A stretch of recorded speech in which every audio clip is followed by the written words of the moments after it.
Bendiciones a todos mis amados hermanos y hermanas en este día hermoso que el Padre Eterno nos ha regalado. Como siempre, nuestro día de reposo, la reunión nuestra con nuestro Padre bueno, que dice la Escritura que es en este día precisamente que Él abre sus puertas para que entremos por ellas con acción de gracias y con alabanza.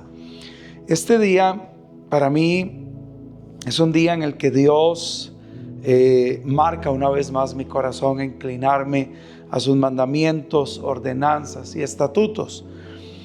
Y al estudiar la palabra del Señor y al mirar los diferentes eventos de las Escrituras, me doy cuenta que definitivamente Dios siempre nos muestra que su palabra es viva y eficaz.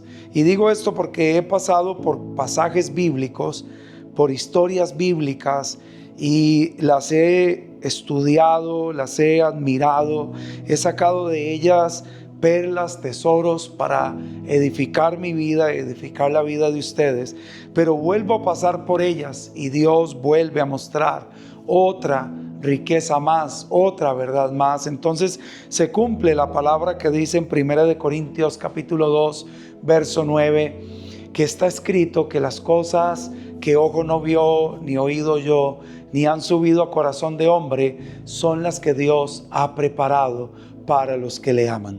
Hoy quiero compartir con usted un tema al que he titulado Cuidado con la Babilonia del corazón. Y es que hace unos días me puse a ver un documental acerca de Babilonia, de cómo nació Babilonia, un documental de History Channel.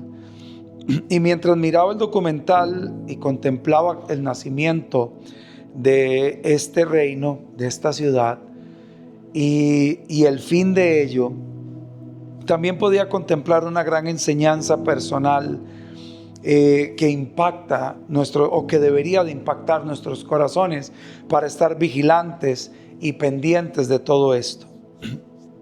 Babilonia nace de la descendencia de Can, uno de los hijos de Noé.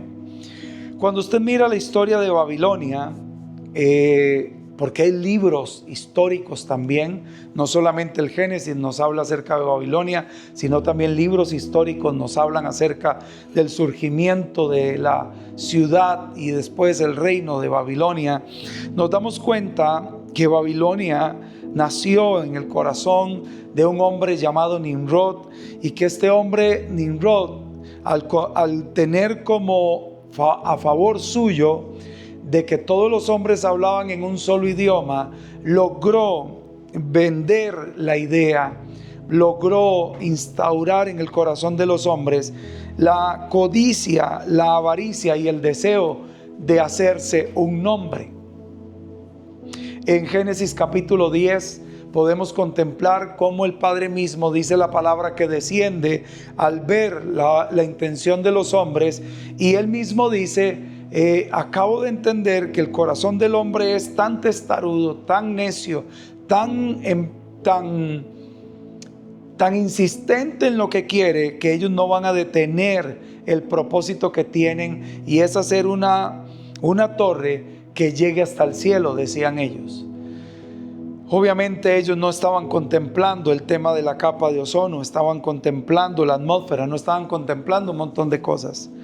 Pero el Padre Eterno determina derribar la intención de los hombres, y dice que confundió las lenguas, y cada uno hablaba en una lengua que otros no le entendían. En el capítulo 12 del mismo libro de Génesis se da la contraparte de lo que está sucediendo con Nimrod. Nimrod, junto con los hombres, querían hacerse de un nombre que llegara hasta el cielo. Esa expresión nosotros también la podemos ver en Isaías capítulo 14, cuando dice que, en alegoría de lo que hizo Luzbel o Satanás delante del Señor: subiré y me sentaré junto a las estrellas de Dios, donde está el Altísimo. Y dice la palabra que tuvo que ser derribado y que perdió la hermosura y la gloria de Dios. Ese pasaje de Génesis 12 es la contraparte. Encontramos a un hombre llamado Abraham. La palabra Abraham significa padre enaltecido, pero después Dios le cambia el nombre por Abraham, que significa padre de multitudes. Pero sucede una situación que se pasa por alto en la historia de Génesis 12, y se pasa por alto porque no vemos los detalles en Génesis, sino que tenemos que buscarlo en la historia de los libros antiguos que narran la historia de la vida de Abraham. Y es que Abraham, que en aquel entonces era Abraham, dentro de la cultura y dentro de la bendición bíblica, porque según Génesis capítulo 1, versos 26 y 27, uno de los mandamientos que le dio Dios al hombre y a la mujer era multiplicarse, procrear. Dentro de esos mandamientos para el hombre era muy importante dejar una descendencia, porque con la descendencia no solamente cumplía el mandamiento, sino que perpetuaba su nombre en sus generaciones. Nimrod quiere hacerse un nombre para sí, que le dé gloria delante de los hombres, al punto en que quiere llegar a la estatura de Dios, tipificándolo con una torre que pueda tocar el cielo. Abraham está viviendo una historia en su casa, una historia interna.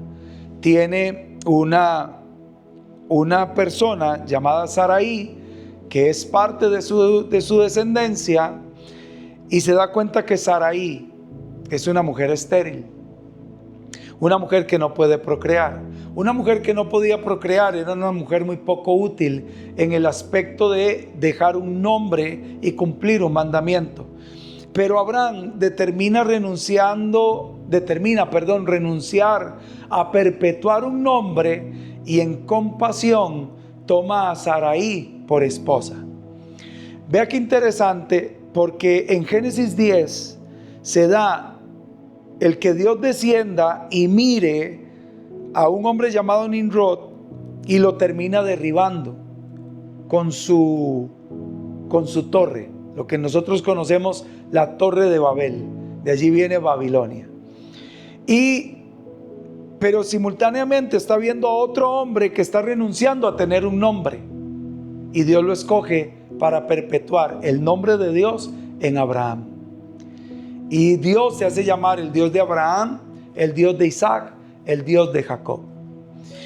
A lo largo de la historia bíblica podemos mirar a una Babilonia que siempre estuvo rodeada de altivez y arrogancia. Siempre. Dice que los jardines colgantes de Babilonia, según el documental que miraba, esos jardines colgantes de Babilonia tenían una ingeniería y una arquitectura demasiado moderna para la época. Y eran jardines que no se veían en ningún otro reino alrededor del mundo conocido hasta aquel entonces. Y hasta el día de hoy esos jardines colgantes no se han podido imitar en la magnitud en los que estaban aquellos jardines colgantes de Babilonia. Cuando estoy hablando de esos jardines colgantes, estoy hablando de la época de hombres como Sadrach, Mesach, Abednego. Estamos hablando de Daniel, estamos hablando del profeta Isaías, del profeta Jeremías, del profeta Ezequiel. Hombres de Dios que fueron llevados cautivos a Babilonia cuando Babilonia conquistó Israel y derribó sus puertas y quemó sus puertas y derribó sus muros, y saqueó el templo y se llevó todo lo que estaba en el templo, los vasos del templo, los platos del templo, todo lo que ve el templo en oro, se lo llevaron a Babilonia. Estando en Babilonia, Daniel y todos estos profetas que he hablado, entre ellos emerge una figura en el reino y se llama Nabucodonosor. Nabucodonosor fue uno de los reyes más inteligentes de Babilonia. Su capacidad de ingeniería, de arquitectura, de elaborar planos, aunque fueran planos rudimentarios, le llevó a tener el palacio que tenía y la ciudad que tenía, al punto en que se dice que en los muros de Babilonia podían correr 4 caballos en una misma dirección. Eran muros completamente, abismalmente anchos. Pero en medio de todo eso, en medio de toda esa grandeza y de toda esa altivez, que el templo revelaba la altivez del corazón de Nabucodonosor, me trae a memoria Herodes Antipas. Herodes Antipas era el representante de Israel en el tiempo del cautiverio de Israel con Roma. Dice la historia que el templo que reedificó Herodes, que era el templo de Salomón, que lo volvió a, ¿cómo se dice?, restaurar, tenía mayor gloria que la que tenía el templo de Salomón.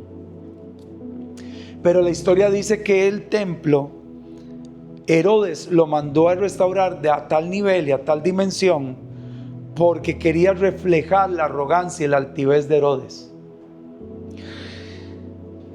La palabra de Dios dice en Proverbios capítulo 16, verso 18, que antes de la caída viene la altivez de espíritu. Antes de la caída de la Torre de Babel hubo altivez. Antes de la caída de Babilonia hubo altivez. Antes de la caída de Nabucodonosor hubo altivez. De hecho, nosotros podemos ver la historia en Daniel capítulo 4, cuando él tiene un sueño donde mira que hay un árbol inmenso y todas las bestias del campo vienen a alimentarse bajo su sombra y no hay nadie que interprete el sueño. Y en medio de eso aparece Daniel en escena interpretando ese segundo sueño.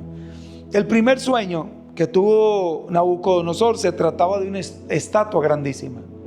Esa estatua tenía cabeza de oro, tenía pecho y brazos de plata, tenía piernas de bronce y pies de metales mezclados con barro. Y en el sueño Nabucodonosor mira como una roca sin una mano lanzándola viene y golpea los pies de la estatua y toda la estatua cae y se despedaza. Evidentemente Daniel estaba interpretando el sueño y estaba hablando que cada parte de la estatua eran reinos y que la cabeza de oro era el reino de Babilonia. La roca que era lanzada sin una mano, que golpeó la base de la estatua y la derribó y la despedazó por completo, está hablando del reino de Cristo. De ese reino que va a someter a todo reino a sus pies, como dice la Escritura, que se sentará y el Padre pondrá a todos sus enemigos por estrado de sus pies. El segundo sueño, que es el sueño del árbol, Daniel le da la interpretación a Nabucodonosor y le dice: Nabucodonosor, ese árbol frondoso eres tú y el reino que tú has creado. Todos los demás pueblos vienen debajo y se alimentan del fruto de tu trabajo. Pero te has engrandecido tanto que dice el Señor que te va a derribar. Y Daniel insta a Nabucodonosor a arrepentirse, a reconocer que todo lo que tiene en su mano, que todo lo que ha logrado, que todo lo que ha alcanzado, es porque Dios se lo ha concedido. Pero en el verso 27, si no me equivoco, 29 del libro de Daniel, capítulo 4, dice lo siguiente: 12 meses después, o sea, un año después de haberle dado la interpretación del sueño, Daniel a Nabucodonosor, mientras se paseaba el rey Nabucodonosor por el palacio real de Babilonia, habló diciendo: ¿no es esta la gran Babilonia que yo edifiqué para mi sede real a fin de fortalecer mi dominio y para mi gloria? Todavía estaba, dice en el verso 30, la palabra en la boca del rey, cuando surgió una voz del cielo: a ti, rey Nabucodonosor, se te dice, tu reino te ha sido quitado. Serás expulsado de entre los hombres, junto con las bestias del campo será tu morada. Te darán a comer hierba como a un buey, y te empaparás con el rocío del cielo. Transcurrirán sobre ti 7 tiempos hasta que reconozcas que el Dios Altísimo es el que ejerce el dominio sobre el reino de los hombres y que Él lo entrega a quien Él le place y designa sobre Él al más débil de los hombres. Y dice el verso 33, en ese mismo momento se cumplió la palabra acerca del rey Nabucodonosor. Fue expulsado entre los hombres como hierba, comió hierba como buey y se empapó con el rocío del cielo hasta que su cabeza Le creció un cabello como plumas de águila y sus uñas como las de las aves. Después vemos la restauración de Nabucodonosor cuando reconoce que Dios es el dador de todas las cosas. Tiempo después aparece dentro del reino de Babilonia, aparece el rey Belsasar. ¿Quién es el rey Belsasar? El rey Belsasar es el nieto de Nabucodonosor. Él tuvo que haber escuchado la historia. Él tuvo que haber escuchado en su padre la narrativa de cómo su abuelo terminó siendo como una bestia del campo por no reconocer la grandeza de Dios. Pero lejos de entender la reprensión en la familia, Belsasar convoca a una fiesta a todos los importantes del reino de Babilonia, y al convocarlos en una fiesta se atrevió a tomar todo lo consagrado del templo para que sus invitados bebieran vino en él, comieran manjares en él. Y en eso aparece una escritura en la pared, una mano escribiendo en la pared, y esa mano escribía en la pared lo siguiente: Mené, Mené, Tekel, Uparsin. Mené, Mené significa tu reino ha sido cortado. Tekel ha sido pesado, y Uparsin, y ha sido hallado falta de peso. Al tiempo, Belsasar y Babilonia es conquistado por Asiria y Babilonia es destruido. Belsasar muere en la conquista. ¿Qué es lo que le quiero decir con todo esto? Un abuelo que en medio de su altivez fue quebrantado, pero en el quebranto reconoció que Dios es el dador de todas las cosas. Pero un nieto que, a pesar de que ve el quebranto en su abuelo, no logra reconocer la enseñanza de Dios y termina quebrantado por altivez. Herodes representa también lo mismo, la altivez en un templo. Por eso miras a Jesús después diciendo, a Pedro diciéndole a Jesús: ¿viste el palacio? ¿Viste los jardines del templo? ¿Viste la belleza que hay en él? Y miras a Jesús diciéndole a Pedro en Mateo capítulo 24: Pedro, no te maravilles de ello, porque el tiempo viene en que este templo será derribado y no quedará piedra sobre piedra. Qué casual que un reino pagano termine en escombros y un templo santo termine en escombros. Porque en realidad a veces lo que hacemos como una estructura no es el reflejo para la gloria de Dios, sino porque nos queremos hacer de un nombre. Le cuento una tercera historia y con esto voy dándole una aplicación de vida a todo esto. Cuenta la historia que un rey de Mongolia estaba perdidamente enamorado de su reina. Cuando su reina falleció, él determinó que su reina no debía de ser sepultada en un sepulcro normal. Él dijo: yo voy a hacerle a ella un sepulcro único. Mandó a hacer un sepulcro como casi un palacio. Y conforme iba construyendo el sepulcro, se parecía más a un palacio, y le empezó a meter más joyas, le empezó a meter más excelencia, le empezó a meter oro, le empezó a meter plata, le empezó a meter perlas preciosas. Y al tiempo de unos 7 años, en medio de los escombros encontraron una caja de madera y le preguntaron al rey que qué era esa caja de madera en los escombros. Y el rey dijo: no tengo ni la menor idea. Busquen a ver qué es lo que hay dentro de esa caja de madera. Lo que estaba dentro de aquella caja de madera tirada entre los escombros era la mujer a quien él en un principio amó, pero que después en el camino se perdió por la avaricia, la arrogancia y la altivez.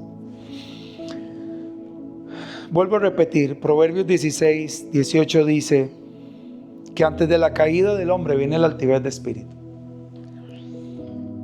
Mientras miraba ese documental, el Padre Eterno hablaba mi espíritu con respecto a la Babilonia del corazón. Y se los voy a decir conforme el Señor me habló,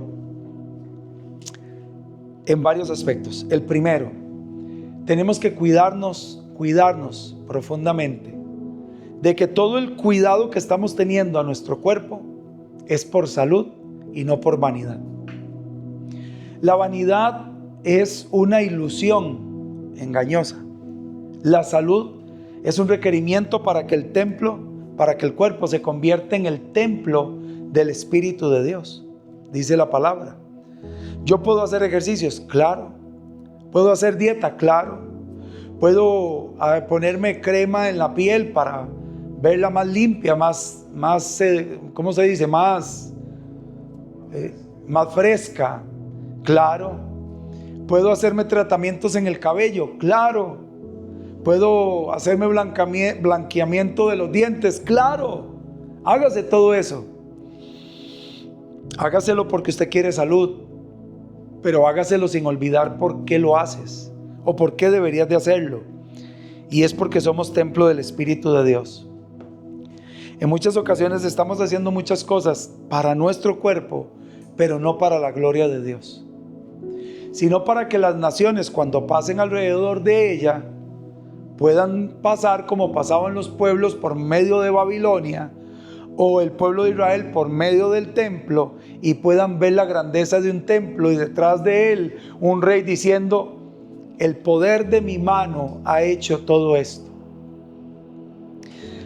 En el mundo es muy normal ver a las mujeres y a los hombres trabajando arduamente por su cuerpo, invirtiendo miles de dólares en liposucciones, implantes, lo que usted quiera. No condeno ni critico la inversión, porque cada uno si lo puede hacer que lo haga. No, para mí no es ningún problema. El problema es que el ser humano se ha convertido en un cuadro de exhibición para los demás. Y se vende al que mejor pague.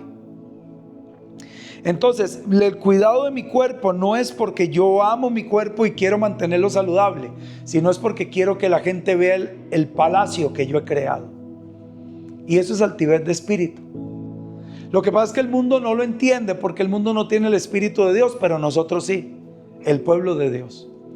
Y desde un inicio, la palabra de Dios dice que nosotros fuimos creados para la alabanza de la gloria de Dios. Y vuelvo a reiterar, no importa, cuide la belleza de su cuerpo, pero cuídela sin olvidar el propósito. No vaya a ser que te conviertas en el palacio de Nabucodonosor o en el templo de Herodes, y al final ambos van a terminar en el polvo de la tierra.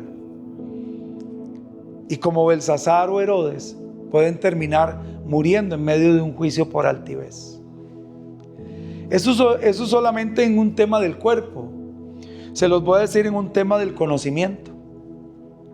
Podemos convertirnos en grandes eruditos de la palabra con un vasto conocimiento bíblico, donde usted y yo recitemos los versículos de memoria y nos pasemos por los versículos y paseemos al pueblo por historia y por hebraísmos y lenguaje arameo y lenguaje griego, y nos podemos ver espléndidos a la hora de exponer las escrituras. Mi pregunta es: ¿con qué propósito queremos vernos espléndidos a la hora de mostrar las escrituras? Ahora he notado que muchos de los predicadores le ponen a su teléfono nivel de belleza para que no se les vean las arrugas o las espinillas o las manchas en la piel, y están más interesados en la imagen física que proyectan y en el conocimiento intelectual que proyectan, que el mensaje verdadero que necesita recibir el pueblo de Dios. El conocimiento por sí solo es vanidad. De nada le sirvió a Belsasar el conocimiento de lo que vivió su abuelo, porque su vanidad no le permitió entender que el conocimiento sin sabiduría termina siendo arrogancia. Por eso la palabra de Dios dice que al conocimiento usted tiene que agregarle sabiduría. Eso está en primera carta de Pedro. Agréguele al conocimiento sabiduría. ¿Qué significa esto? Que lo que acabo de comprender en la palabra lo voy a poner en práctica para mantenerme en la altura que el Padre quiere que yo me mantenga. Porque todo lo que el Padre nos da nos embellece. De hecho, dice la palabra que el gozo del Señor hermosea el rostro de sus hijos. Y la presencia de Dios nos hermosea. Hay muchas personas enamoradas de predicadores o de siervas de Dios por sus ministerios. Y yo quiero un esposo así, o yo quiero una esposa así, pero ni tan siquiera conoce la vida personal de aquel hermano o aquella hermana. Lo único es que está enamorado del llamamiento y de la unción que Dios puso en aquella persona y quiere tener a alguien así. Nosotros, los que predicamos la palabra de Dios, tenemos que entender que cuando Dios ha puesto un aguijón en nuestra carne, algo que nos puya todo el tiempo, decía mi abuela, debemos de estar agradecidos con el Señor, porque eso significa que Dios no quiere que en nosotros haya altivez de espíritu. Hay hermanos que dicen: uy, a mí, pastor, ve, a mí mi problema es el temperamento. El Señor sabe cuánto lo amo, pero en un momento dado, mi temperamento. Mi problema es X cosa, Y cosa. Lo que usted tenga como problema. No confunda debilidad con práctica de pecado. Son dos cosas diferentes. Pero cuando hay una debilidad en ti es porque el Padre necesita y tú tienes que entender que Él tiene que mantenerte en la estatura que te corresponde. Pablo tenía un problema a nivel de los ojos y muchas veces pidió que el Señor lo sanara. Y el Señor le dijo: Pablo, no. Bástate en mi gracia, porque mi poder se ve manifiesto y enaltecido, o grande o expuesto a través de tu debilidad. El conocimiento puede ser un palacio que nosotros estemos edificando para que los demás nos vean importantes, para que los demás nos vean inteligentes, para que los demás nos vean sabiondos, super espiritualoides. Y que nos empiece a gustar la adulación de los hombres. Y entonces nuestro lenguaje se vuelve un lenguaje más místico, más aleluya, hermanos. Bendito sea el nombre del Señor. Y nos empieza a gustar los idiomas, porque los idiomas nos empiezan a hacer ver más importantes. Entonces ya no es bendito sea Dios, el Señor nuestro, Adrián, sino que es Baruch Hashem Adonai. Y empieza uno a sentirse que es malo hablar en hebreo. No, Baruch Hashem es lo mismo, bendito el nombre. Pero ¿con qué espíritu lo estoy diciendo? ¿Con qué espíritu estoy queriendo aprender? ¿Cuál es la motivación real de mi corazón cuando estoy en una enseñanza y me gusta interrumpir para que todo el mundo sepa que yo sé un montón? ¿O interrumpo porque yo tengo la necesidad o siento el gozo de haber aprendido algo y quiero que los demás hermanos míos lo aprendan? Estamos hablando de la Babilonia en el cuerpo, estamos hablando de la Babilonia en el intelecto. Hablemos de la Babilonia en el espíritu.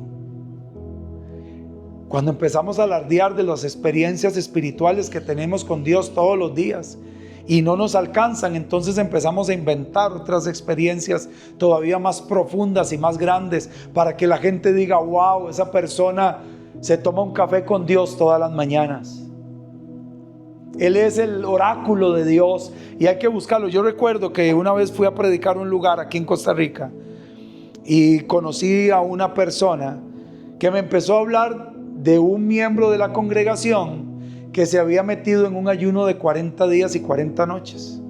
Y todo el mundo decía: es que ese hermano, ustedes no saben, ese hermano, la palabra que da y el don de ciencia que tiene. Y yo tenía mucho deseo de conocer al hermano, porque había ayunado 40 días y 40 noches. Y yo decía: no soy una persona tradicional en el reino.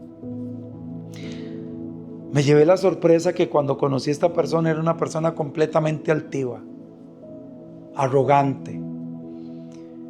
Llegó a la congregación con 4 hermanos rodeándolo porque nadie podía tocarlo, porque la gloria y la unción que andaba eran tan santas que si algún hermano de la iglesia lo tocaba podía contaminarle.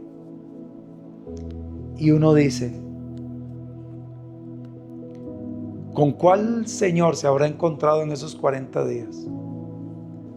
Porque el Señor que yo tengo ayunó 40 días y 40 noches. Y bajando de ese lugar de ayuno y oración, se fue directo a donde estaban los enfermos, los desahuciados, los despreciados y los muertos, donde estaban los endemoniados. Y a muchos de ellos tocó, abrazó, sanó y liberó. Nuestra relación con Dios de manera espiritual no es para alardear, ni para sentirse mejor que nadie. De hecho, le voy a decir algo que he aprendido en el secreto de Dios. Mientras más te acerques, o mientras más Dios se acerque y tú te acerques a su presencia, más te das cuenta que el valor de Dios revela lo miserable de nuestras vidas. Más de Dios en nosotros nos hace sentir menos dignos, más inútiles. Y nos damos cuenta que servirle a Dios es solamente el deseo de un indigno, que lo único que puede ofrecerle a Dios es su indignación y su humanidad para que Él la use a su beneficio. Pero que después de allí no tengo nada más que darle, por más que le ponga en sus manos, delante de un alfolí, todo el dinero del mundo. Me doy cuenta que no puedo complacerlo, porque aún todo el dinero del mundo es de Él. Que puedo poner en sus manos todo el talento musical que tengo y todos los músicos del mundo, que no podría compensarlo porque la música la inventó Él. Tenemos que cuidar el corazón de la altivez, de la generosidad. Cuando empiezo a hacer obra social, pero quiero que sea vista por los hombres. Cuando empiezo a hacer obra social y empiezo a mirar por debajo del hombro a los hermanos que yo no veo hacer ayuda u obra social. Y es que qué bonito es poder bendecir a alguien con necesidad. Qué bonito es llevarle comida a alguien que no tiene. Pero cuando eso se hacía en el secreto, había un gozo verdadero en el corazón. Y después el corazón empieza a equivocar el camino. Y ahora quiero subirlo a las redes sociales para que todo el mundo pueda ver la ayuda social que le hacemos a la gente. Y nos empezamos a enfocar más en los me gusta y en los me encanta que en lo que podemos impactar a la gente. Hace unos días miré un video que me causó mucha gracia y lo tengo muy vivo en mi memoria, porque era de un hombre que estaba en medio de un aguacero, y en medio del aguacero estaba buscando dónde taparse y cruzó una calle llena de agua. Entonces una joven de un restaurante le dijo: pase, venga para que escampe aquí, tiene mucho frío. Sí, es que ha llovido mucho y venga, yo le doy una sueta y pase y se siente, yo le doy un vasito con agua. Gracias. Y se sentó y le dio un vasito con agua y le dice: ¿querés comer algo? ¿Querés una hamburguesa? Yo te la doy. Ah, bueno, muchas gracias, muy amable. ¿Y dónde te encontrabas cuando estaba lloviendo? En la calle. Ah, bueno, pero qué dicha que está aquí con nosotros. El hombre se fue para su casa, un hombre con dinero, acomodado en su trabajo, y después ve un video donde salía él cruzando en medio del aguacero, la mujer llamándolo, y el video todo editado. Entonces cuando ella le preguntó: ¿y dónde le agarró la lluvia?, lo cambiaron por: ¿y dónde vive usted? Y él respondía: en la calle. Y entonces al final del video ella decía: estas son las ayudas que hacemos. Miren, este hombre estaba en la calle con hambre, mojándose, y gracias a Dios le pudimos dar agua, comida, una cobijita, y este hombre, gracias a Dios, ya está, ya se siente bien. Mucha gente le gusta eso. Ayudemos a alguien, pero grabémoslo. Ayudemos a alguien, pero tomémosle la foto. Subámoslas a las redes sociales y que todo el mundo se dé cuenta la obra social que estamos haciendo. Y quiere que les diga algo, Adrián, Rafa y hermanos, ustedes que nos están viendo a través del canal de YouTube. La generosidad pierde el espíritu de la generosidad cuando la empiezas a convertir en un evento público. La Escritura dice que lo que hace tu mano derecha, que no lo sepa tu izquierda. Y que tu Padre que ve en lo secreto, estoy cambiando otro verso, tu Padre que ve en lo secreto, te recompensa en lo público. Y que cuando tú buscas la honra de los hombres, y los hombres te honran con mensajes en la misma red social, con me encantas y corazones, la respuesta de Jesús es impresionantemente fuerte. Porque la respuesta de Jesús es: esa es ya tu recompensa. Si tú lo que buscas es la recompensa de los hombres, esa es tu recompensa. Porque en realidad, aún hasta las obras de justicia se pueden convertir en una forma de altivez en nuestro espíritu. La palabra dice: no a nosotros, oh Señor, no a nosotros, sino a tu nombre da gloria. Eso está en el Salmo 115.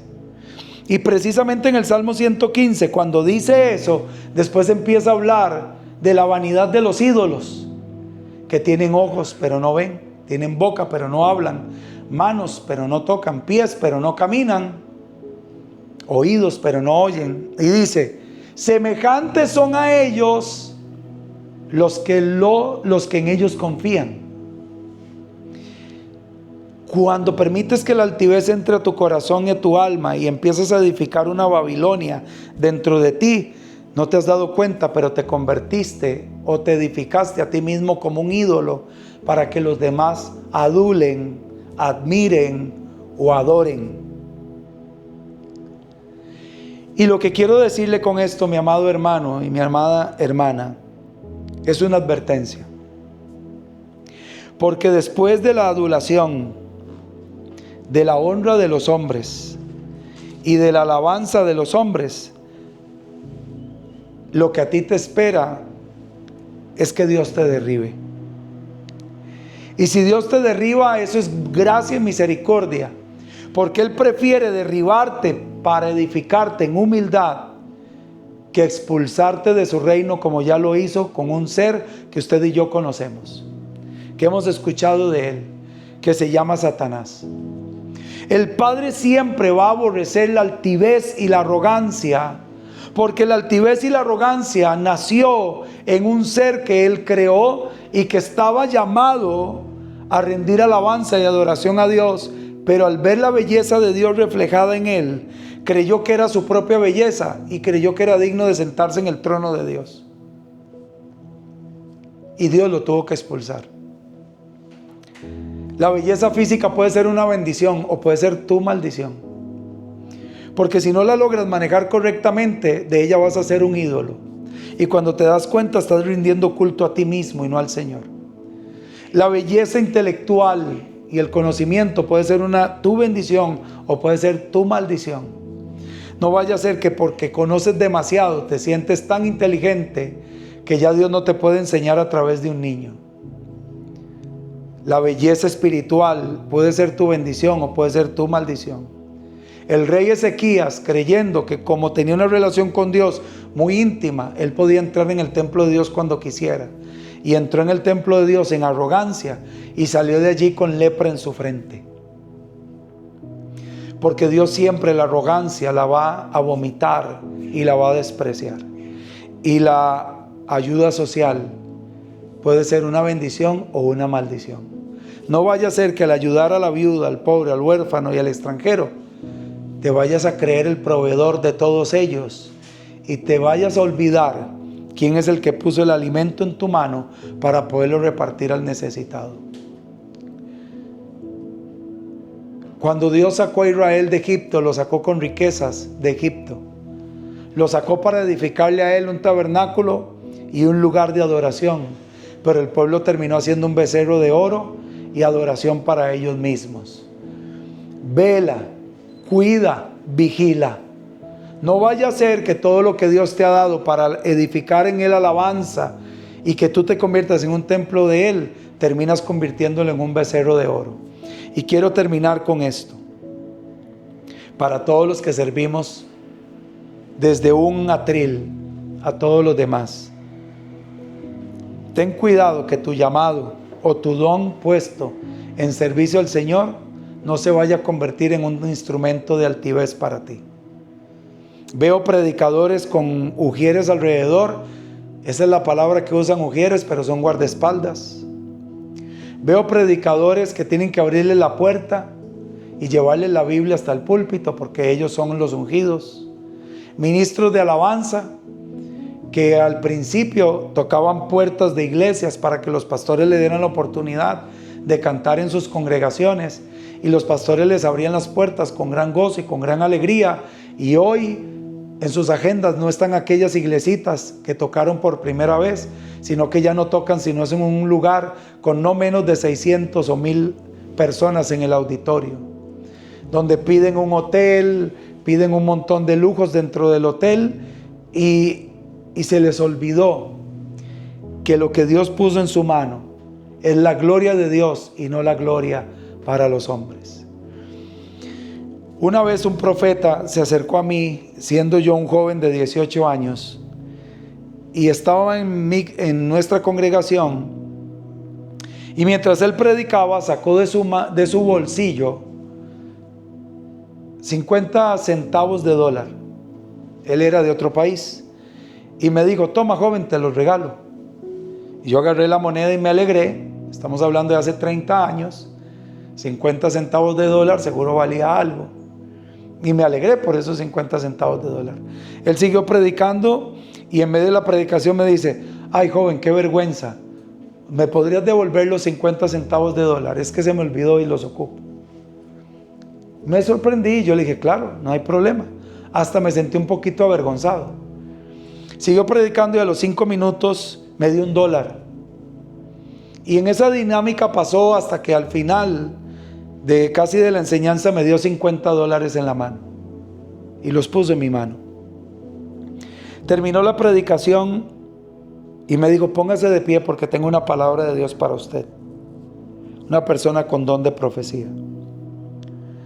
Y me dijo: así te dice el Señor, todo, por más pequeño que lo veas, es mío, y tú eres solamente un vaso. Yo te voy a confiar un poquito de lo mío, pero el día que te lo pidas, si tú me lo devuelves, yo te confiaré un poco más.